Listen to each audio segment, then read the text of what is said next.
LA rivalry. Yesterday, he was asked about new teammate LeBron James. Take a listen to what he had to say.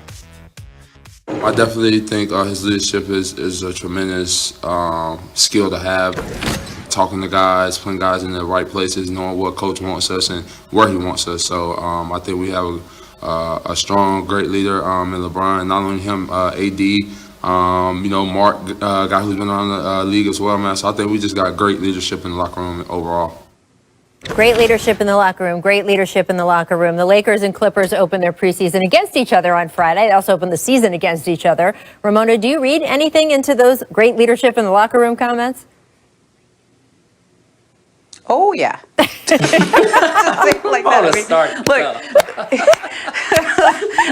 that. Look, that was the one thing the Clippers, like, I remember reporting on, their collapse after last year. And I, talked to a lot of people with the team, on the team, around the team. And there were two main criticisms, which was lack of leadership, on-court leadership specifically, and the lack of a point guard who would sort of set up that offense, et cetera. Now, when Trez says that, I think that's a shot at the former team that he was coming from, right? That, the Clippers, obviously, when you get 6 different answers about who the leader is, probably means you don't have a leader. Probably means you don't have that really strong leadership ability. And Rach, you and I have talked about this a lot with LeBron, and it's one of those intangibles that I don't think he gets enough credit for in terms of just leadership in that locker room, on that court. And when, last year we were always talking about LA, Clippers versus Lakers, and we looked at, Kawhi and Paul and AD and LeBron. And I always said, I'll take AD and LeBron just because I think they're the top two, in terms of the two of the top 5 players in the league. But I don't think we realized the leadership gap that the Lakers had over the other contenders. And I think when Trez points that out, that's definitely a side eye at the Clippers. Yeah, but I also think that it's a tough position to be in. He played against LeBron. When you hear a guy talking the whole game, getting everybody in place a whole game, you can't help but to marvel at that as an opponent. And so now that he's with him and he's witnessing this team building that LeBron does on and off the court, it's something that he's never experienced. And it's kind of like when I compliment the Miami Heat culture, I'm not taking a shot at teams that I worked for after. It's hard, but people will take that as a shot at other teams' cultures. And so it's a tough position to be in when you're complimenting something that you've been a part of or you're coming to be a part of that's really unique and different. LeBron is arguably the best leader in professional sports to date. And you're going to that team and you're witnessing this, you can't help but to compliment it. And I don't think it necessarily has to be a shot back at the old team. Well, LeBron himself is speaking to the media today, and he spoke about the addition of Trez. He also talked about his reaction to the super short offseason after the Lakers won a title. Listen to this. Well, it's definitely too early to tell, but we're just so excited to have those guys here. Having Wes, Dennis, obviously Trez and Big Mark. We're extremely excited to have those guys here. We're just working our habits. What was your first reaction when you heard December 22nd for a season, and how did that change kind of your off-season plans from that point forwards? I was like, wow. Oh, and I said, just being completely honest, I wasn't expecting that because the early conversations were going on. I was hearing that there would be kind of a mid-January start. And the training camp will kind of start after Christmas. We have an opportunity to spend Christmas with our families, so I had already planned a vacation with my family for us to go somewhere, which I haven't been able to do, obviously, since I've been in the league. And, so I had to switch up a lot of things. Once I heard the December 22nd start and with training camp starting, obviously this week. So. I can only say to LeBron that you'll have Christmas morning with your family because your game isn't until later in the day. Fizz, you coached LeBron for a while. How much pressure do you think is on him to essentially play every big game this season, despite being in year 18 of his career, because the league looks to him to help ratings, to help in this shortened season, to be a presence? It's not just playing for the Lakers when you're LeBron James, right? Yeah, he's playing for the world, and come on, LeBron, you knew the owners was gonna have you playing on Christmas, baby. There wasn't no way they was missing out on the Christmas Day game. So, and no, look, LeBron is sandbagging you, everybody.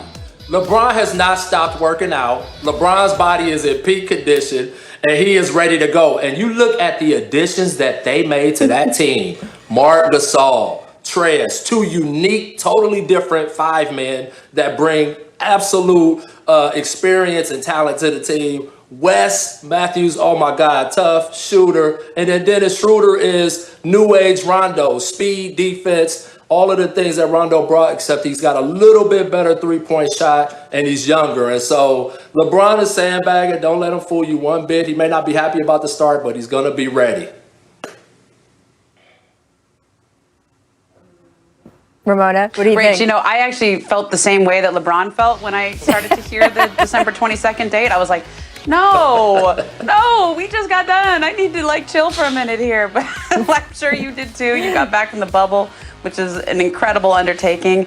I mean, look, this year has been like this for everybody. And I think that nobody would blame LeBron or AD or any of the or anyone from the Heat or the Lakers if they kind of got on the on-ramp a little bit slowly this year, right? If they just took a little ease into it. You know, LeBron averaged about... Don't buy it, Ramona. I don't buy it either, though. LeBron is just coming out knowing the LeBron gates. the way that we've come, right?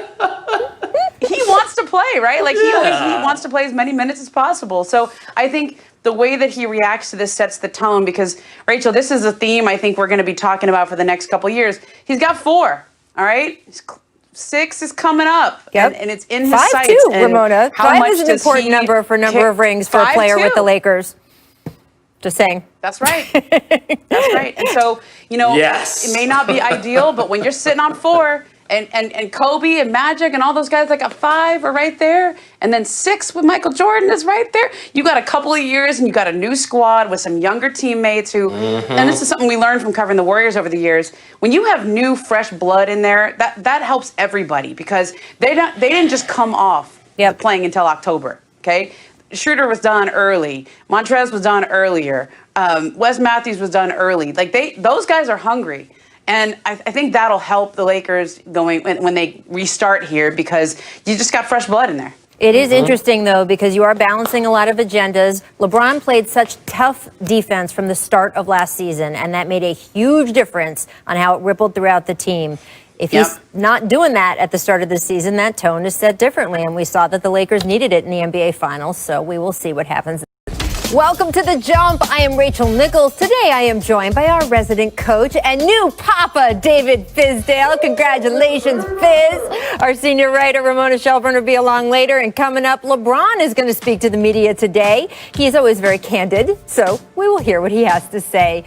First, though, the saga of James Harden and the Rockets continues. Harden did not participate in the Rockets' first practice of the season yesterday. Rockets coach Stephen Silas said Harden was not at practice because of the NBA's COVID-19 protocols. Harden did not return for a scheduled solo workout Sunday evening either, but told Rockets management he's going to report soon, whatever that is, a source told our Tim McMahon. Harden was all over Instagram this weekend, attending rapper Lil Baby's birthday party in Atlanta without wearing a face mask. Players were actually supposed to quarantine at home this week, other than testing at team facilities, individual workouts, and grocery shopping. I don't know if there were any groceries at Lil Baby's birthday party. James Harden's sister also took to IG to defend her brother. It was a photo of them together with the caption, "His pain is my pain. We got the same pain." So, what do the Rockets have to say about all of this? Here is Coach Stephen Silas earlier today when asked about Harden. The question was, when will James be back and how big of a setback is this? Take a listen. Yeah, as far as timetable, there is no timetable as far as I know. And it is a setback. You know, you want your best player to be here, and there is a short window, as you've alluded to. As I said yesterday, we're working as if this is the 6th to the 23rd. So there is some time, but, you know, it is a setback. I mean, I have to be honest and understand that this is a setback, not having, one of the best players in the NBA here. But I'm working with the guys who are here, and we're working hard, and we're doing a good job. Well, shouts to him, new coach, being put in a difficult position and being candid and honest. Definitely the way to go, coach, because people know if you're not telling the truth. What do you think it is like for him to be starting now and dealing with all of this? Well, it's difficult. You know, you want your best player in camp. You want your best player there to lead and set examples and things like that. And right now they don't have that. And when you see them on Instagram having a good time, kind of going against the COVID protocols, I mean, seems like James is sending a pretty strong message back to Houston about where he's at. And as the coach, you just got to keep pushing forward. You got to prepare your team. You know, you're going to have a no excuse attitude like I know Coach Silas has, and you do the best you can with what you have. Well, that's definitely the playbook, but it is easier said than done. And for the whole Rockets organization, Fizz, can they afford to let this drag out through the season? Because they told our Tim McMahon earlier last month, we can afford to get uncomfortable. We're willing to get uncomfortable. We're not going to take less for James in a trade than we think that he is worth to set our organization up for the future. But are they going to be able to actually pull that off? That's going to be a tough line to walk because, you know, they're going to be getting a lot of pressure from him and his people. And if he's not performing at the level that we're used to seeing from James Harden because he's got a lot going on internally, you know, people are going to look at that and see that as an opportunity to wait him out. And if Houston waits too long, they might get stuck in a position where they lose. So it's really walking a fine line on when to do it and when to pull the trigger. But also, you got to keep James Harden in a place where he still plays for you and performs for you and gives your team a chance. Absolutely. And I now see we are joined by our senior insider, Ramona Shelburne. Lovely to have you here. Can you piggyback on what Fizz was saying? Just how long can the Rockets afford to wait this out? Well, Rach, I mean, you were the one who covered Jimmy Butler in Minnesota a couple years ago. Yep. And I think we all thought that they had some time. Okay? They did not, Jimmy Butler Ramona. made They did everybody not have fairly time. uncomfortable. No. I seem to remember watching you interviewing him right as things were about to blow up there. And, you know, like if a player wants to make the team uncomfortable, if he wants to be disruptive, then they can. And I think the one thing that got me about James's post over the weekend is, you know, this isn't Lou Williams at the strip club in Atlanta, at Magic City, where somebody posted a photo of him and then everybody said, oh, wait, Lou Williams was at Magic City? Right. This was James posting it himself. Right. He wanted people to know he was out with little baby with the Prada bag and $100,000. Like, I mean, I don't know how much more blunt you can be, but that's a message that's sent. Now, I also covered a media day. Oh man, it feels like a million years ago. I think it was 2007 though, when Kobe Bryant had demanded a trade with the Lakers, and we were all standing out there waiting to see if he'd show up.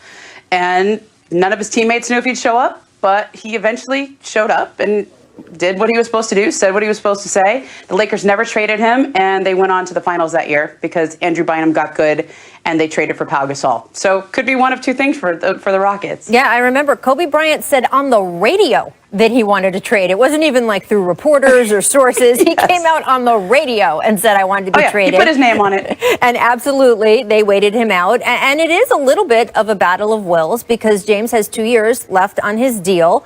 And there is a point, Fizz, I think, where the coaching staff and the front office can say, we don't care. You need to be out on the court and play. And remember, if NBA players, quote, sit out, it's not like the NFL. NFL players can sit out and their contract year continues, even if they're not getting paid. With the NBA, if you don't report, your contract year does not start. So those 2 years he has left on his deal with the Rockets, if James would say, and he's obviously not going to do this, but just to explain the difference, if James's strategy was somehow, well, I'll just sit out this season, he would come back the next season and still have 2 more years left on his deal. Inside the franchise, what are the discussions, Fizz, that as a coach you're having with the front office back and forth about how to handle it and what to say to the other players? Well, I think it first starts with sitting down with James and saying, okay, how do you want this to play out? And, you know, yes, we are actively shopping to trade you, but until we can, we all have to be pros and do our job. And you would expect and you would want to encourage him to be that type of person that would come out and play until that opportunity came up where a deal could be worked out.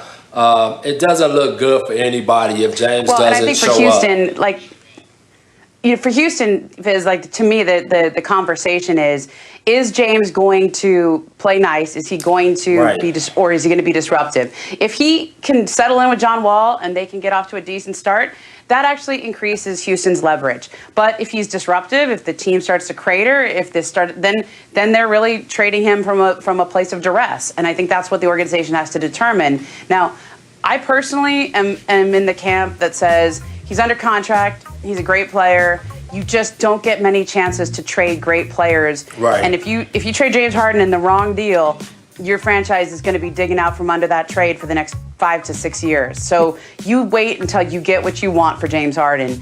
And you have to tell him, help us help you. I mean, you know, there's a lot of players who've been in this situation. And if you help us help you, then you can get to where you want and we can get something in return for you. And that's where that professionalism comes in, where you just say, hey, listen, come out, play hard like you always do, perform at a high level. There's an expectation of James Harden when he steps on the court from fans and from everyone in the country around the world. Be that guy and just know that we're really pushing forward to try to help you get to the place that you want to be so we can make sure that everybody wins. And look, we talk about Kobe Bryant or Jimmy Butler. Every situation is different. And one of the complexities with this situation is that the team that James reportedly wants to go to is not a team that necessarily desperately needs him, right? They've got Kevin Durant and Kyrie Irving. So I guess it depends on how much KD and Kyrie say you absolutely to the front office have to go get James. But it's not a team that necessarily has to pay a sky-high price because they're desperate for James Harden. He would kind of be a luxury on that team. So that's going to change the leverage and the negotiations here as well. We'll have to see if there's anywhere else James might be interested in going, or this saga could end up for a long time. We'll keep watching Instagram. Who knows? And by the way, Ramona, I'm glad you casually dropped that $100,000 because James Harden apparently gave Lil Baby $100,000 for his birthday, among other gifts, which is amazing. Coming up, we're going to talk about that team that beat the Clippers, but that didn't happen. Instead, thanks to 3 positive COVID tests in 4 days, Portland's entire facility has been shut down. Oh, and the Blazers are supposed to play their first preseason game in 4 days. Toto, I have a feeling we're not in the bubble anymore. Instead, welcome to the new NBA, where coronavirus could easily end up being more disruptive than it's already been in the NFL or Major League Baseball. After all, those sports are played outside. Football has 6 days between games to see if a positive test is ripping through the team. In baseball, the players have pretty limited physical contact with each other. But basketball? Yeah. NBA teams will be trying to fit in 3 to 4 games a week, indoors, with players sweating and breathing all over each other as they travel around the country. And they're not starting from a great place. When teams started COVID testing to prepare for training camps, nearly 9% of players tested positive, a number that would be catastrophic if it continued throughout the season. So how do officials make sure it doesn't? Well, this weekend, the league dropped a 158-page memo detailing the new rules. That was an expansion on the 138-page memo they dropped last weekend. And here are some of the rules they talked about. Players and staff are no longer allowed to go to any bars, lounges, or clubs, even when they're at home and on their free time. No, quote, live entertainment either, Lou Williams, and no visits to public gyms, spas, pools. So it would seem that, say, if a player has a kid on a sports team and that team is playing this winter, the player cannot go to his kid's games. It'll be interesting to see how the league interprets that one. No indoor social gatherings that exceed 15 people either, so watch out for that Super Bowl party. And the rules get even more strict when teams are on the road. Players can't use the hotel gym, for example, unless the hotel has closed it to all other guests during the team's entire stay and sanitizes it between each use. There are rules for where and how players can eat, rules about mask wearing, testing, quarantining, and teams who break the rules, intentionally or not, the NBA says it could levy fines, suspensions, or loss of draft picks. Games could be forfeited. Individual players could see their game checks docked. And the league will also be doing unannounced spot inspections of team facilities to make sure they are in compliance too. So is all of this going to work? Yes and no. The NBA has so far been the most thoughtful sports league in America when it comes to COVID, from the experts they're working with to the protocols that they have put in place. But this is a virus that has a Rasheed Wallace-like disregard for officiating. And no matter how many rules there are, the positive tests are going to come. The games will be disrupted. So no, Toto, we're not in the bubble anymore. There are no ruby slippers to click together, just a lot of patience and a lot of crossed fingers, as what could be the NBA's most chaotic season is set to begin. Coach Fizz, this is a lot. As a coach, if you were in the position of trying to manage players dealing with all this, how enforceable even are all these rules? Well, I think you have to have those rules in place. I mean, you're trying to pull off something that's nearly impossible.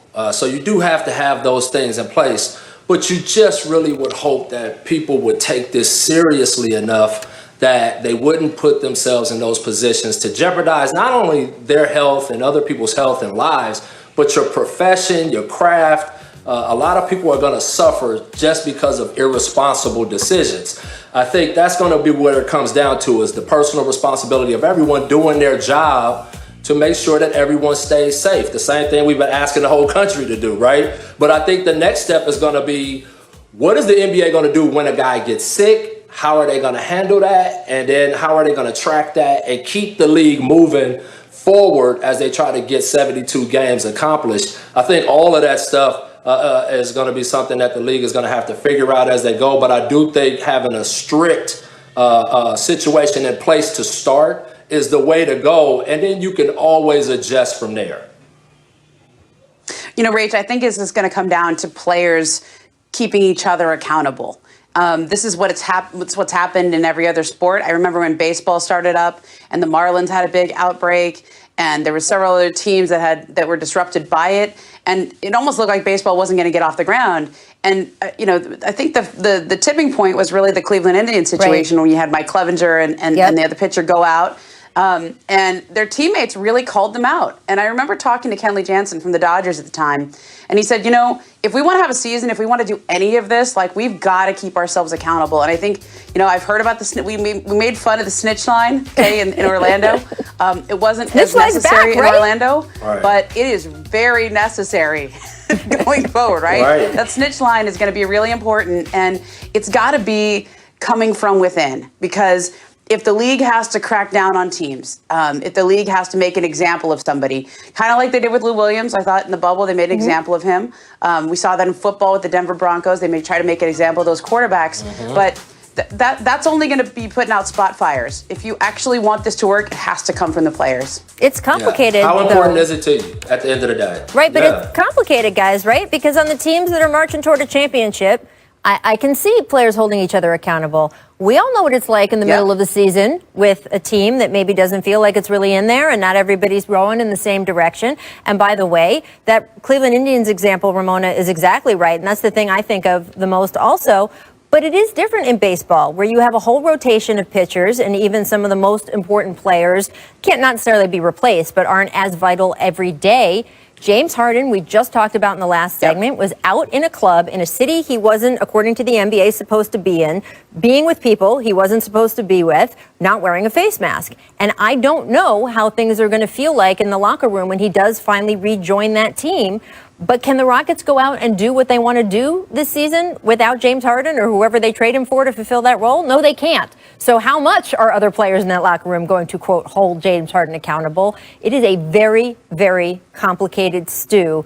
And it's just a lot of rules also. And Ramona, I haven't gotten a great answer on with the positive test. As Fizz says, we've read the protocols and the 10-day quarantine and the 2 negative tests to come back and all of that. But what have you heard about how the schedule is going to change? Because if someone comes with a positive test on a Monday, even if he is isolated immediately, what are they going to do about the team that he played on Saturday night or Sunday afternoon, and the 2 teams that team is supposed to play the following next day or the day after that, when they try to get 3 or 4 games a week? Yeah, I mean, that's going to be the big question going forward, because, you know, in the NFL, you can isolate close contacts and you have all week to do it.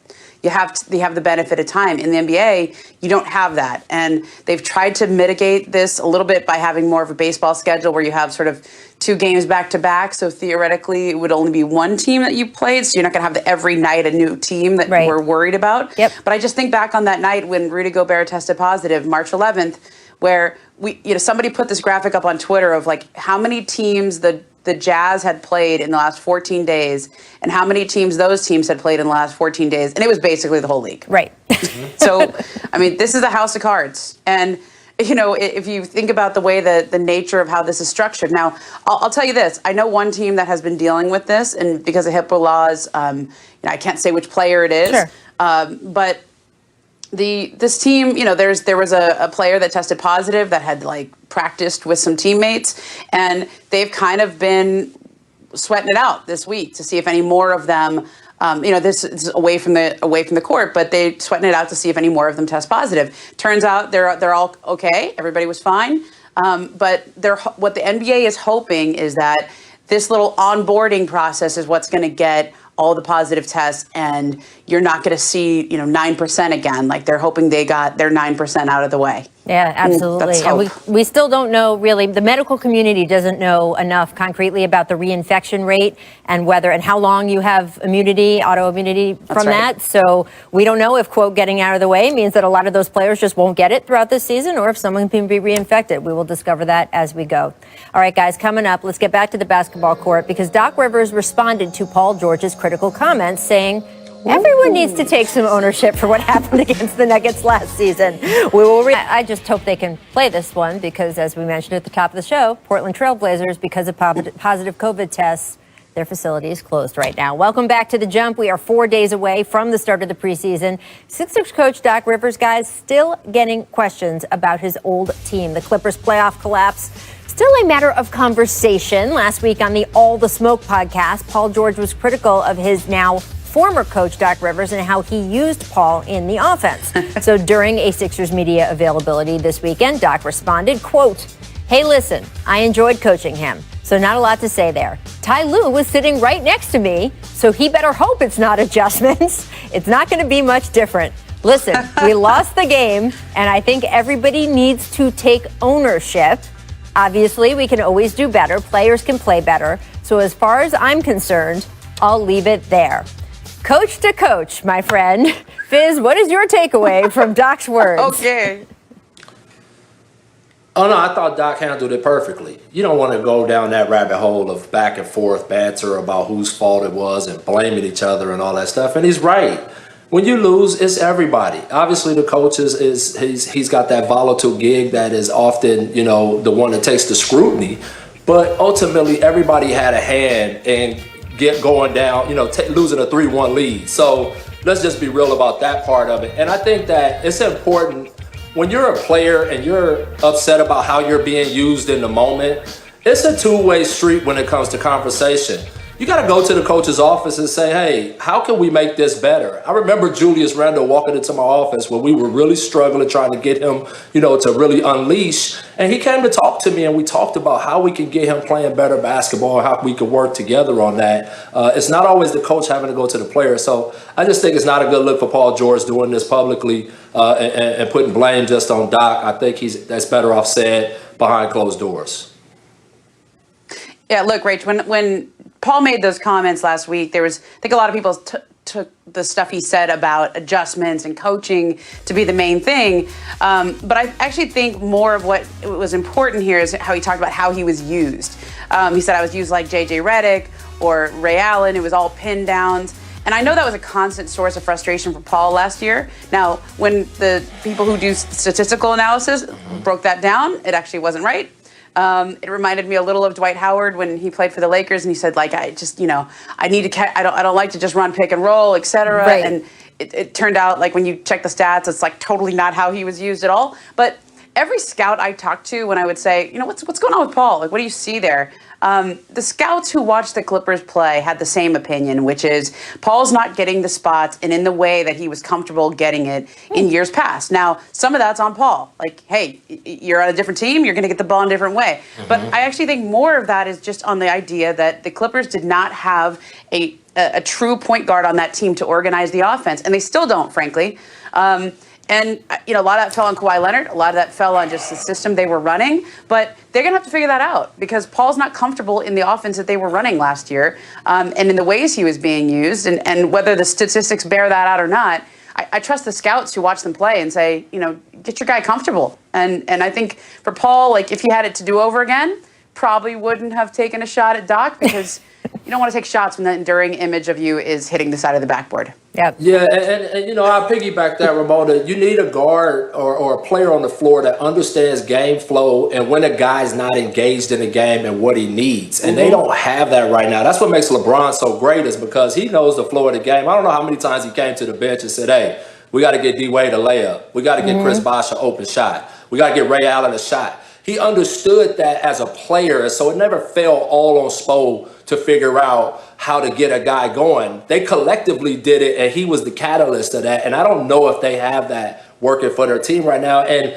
for PG, man, I would say stay quiet, grind, do your job. You got some baggage from other teams. Right now, Doc's a guy that's a championship coach. I would stay totally away from that kind of stuff. Yeah, absolutely. Our team that beat the Clippers in the playoffs, yeah, we talked about it earlier in the show. Now we're going to get to it. Our predictions for Jamal Murray and the Nuggets. Woohoo! And also here is our jump recommends for today, finally. I spoke with celebrity tattoo artist Mr. Cartoon, who designs the new Clippers uniforms. He joined us to talk about working with them. He's a native Angelino. This is a big deal for him. And oh, by the way, he has also tattooed Snoop, Beyonce, and the late, great Kobe Bryant. Check out a short clip from our convo right now, and you can head over to YouTube as well for the extended version. It's amazing to see these designs on the Clipper uniforms because this was writing that was used on the back of the homies' sweatshirts, and we would write it on the walls. And, this is something from LA that comes from like graffiti art to low riding culture.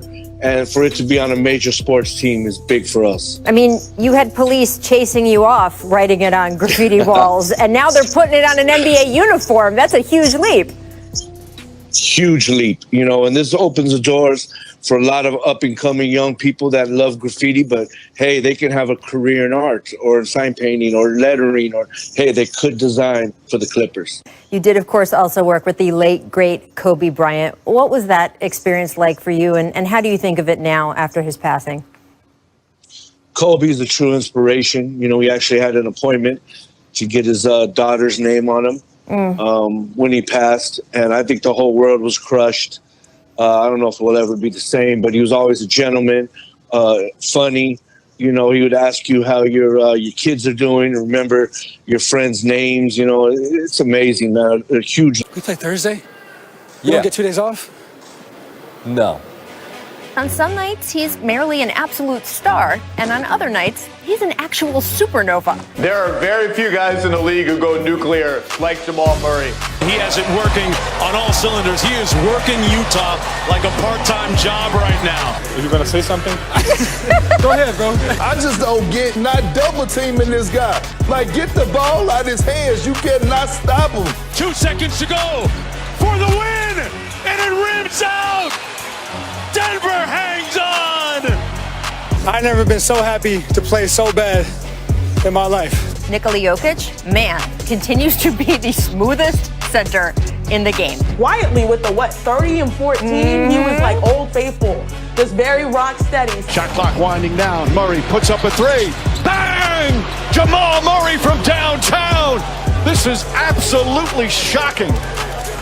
What a performance by this Nuggets team.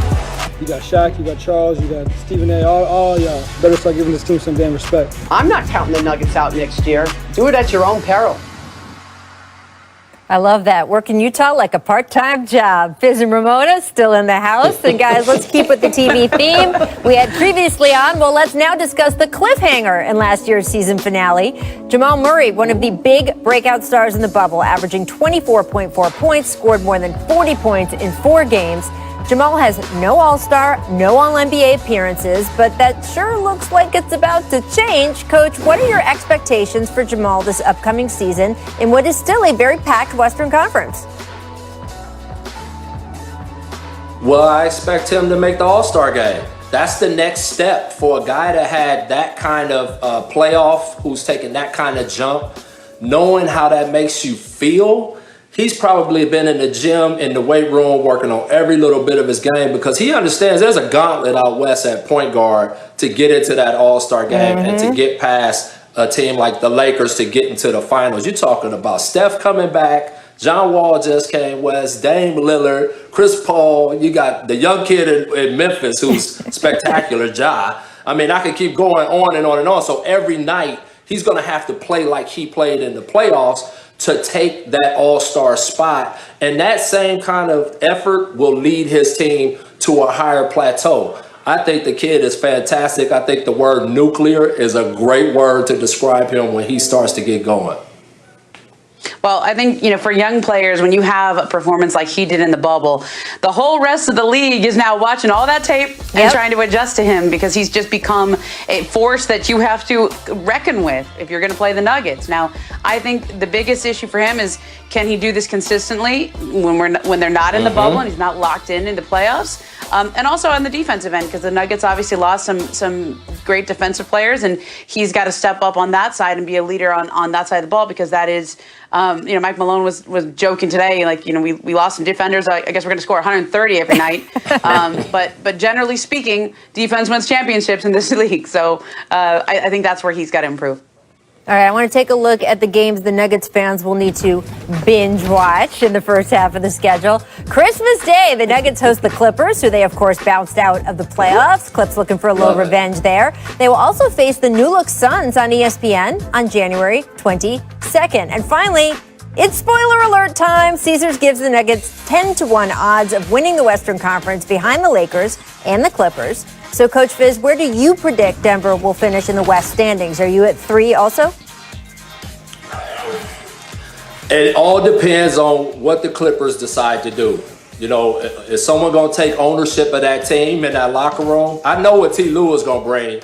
Kenny Atkinson, Dan Craig, Chauncey Billups, Larry Drew. That staff is loaded. They ready to coach. But is someone in that locker room going to take ownership of that team and really lead that group to the place they need to be? And a lot of that is going to be based on, is Paul George and Kawhi Leonard playing the appropriate amount of minutes together? Because remember, it was minutes management last year, and the big thing was they never got together and got to clicking. And so that's going to be critically important for them to get the number 2 seed. Because if they don't get clicking, that Denver team is ready to take off. And Jokic ain't no joke. So that's where I'm at with it. Jokic ain't no joke. We will leave it at that, Fizz. Thanks so much. We will be watching you, Nuggets. And in this next segment, for you guys watching The Jumper, to give you a little update on what's going on with the Greek Freak and that contract situation in Milwaukee. Stay tuned.